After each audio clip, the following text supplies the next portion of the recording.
গণঅভ্যুত্থানে গেল ৫ August fascist Hasina সরকারের পতনের পর দেশ জুড়ে সন্ধান মেলে অনেক আয়নাঘরের।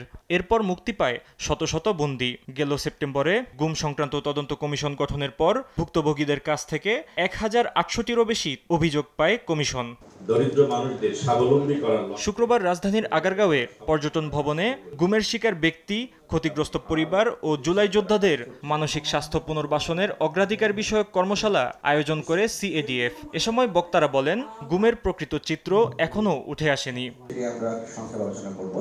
কর্মশালায় গুম থেকে বেঁচে ফিরে আসা মাইকেল চাকমা, লেফটেন্যান্ট কর্নেল অবসরপ্রাপ্ত হাসিনুর রহমান, ব্যারিস্টার মীর আহমদ বিন কাশেম আরমান বর্ণনা করেন তাদের ভয়াবহ অভিজ্ঞতা।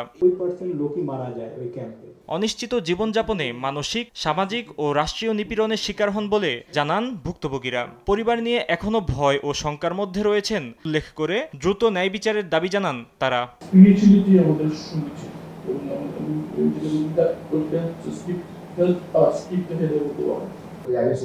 আমার সাথে গুম কমিশন কথা বলছে, তারা রেকর্ডিং করবে, এটাও আমার ভয় লাগে যে রেকর্ডিং করছে, এই হচ্ছে। তো আমি বলেছি অনেক এই কমিশন কথা বলেছে, আমার ভয় লাগে কথা বলতে, কি হবে না হবে, মানে এটা সবসময় ভয় কাজ করে।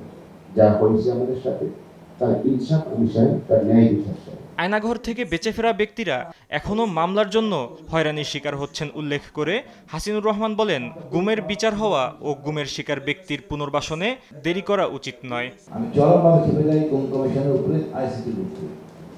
আর টকশোর সময় যখন কি প্রশ্ন করে বসে হয়তো আমি প্রচণ্ড খেপে যাই। আমাদের প্রতিবাদী হতে হবে, তাহলে আমাদের আবার ফেসিস আমাদের নারীদের বলবে যতদূর সংস্কার দরকার করতে হবে চেষ্টা আমাদের। এছাড়া পতিত ফ্যাসিস্টের সহযোগী ও সুযোগ সন্ধানীরা বর্তমানে ভুল পাল্টে দেশপ্রেমিক বা মানবাধিকার কর্মী হতে দেখা যাচ্ছে, যা জাতির জন্য উপহাসমূলক বলেও জানান তারা। ফাহিম ইউসুফ, দেশ টিভি, ঢাকা।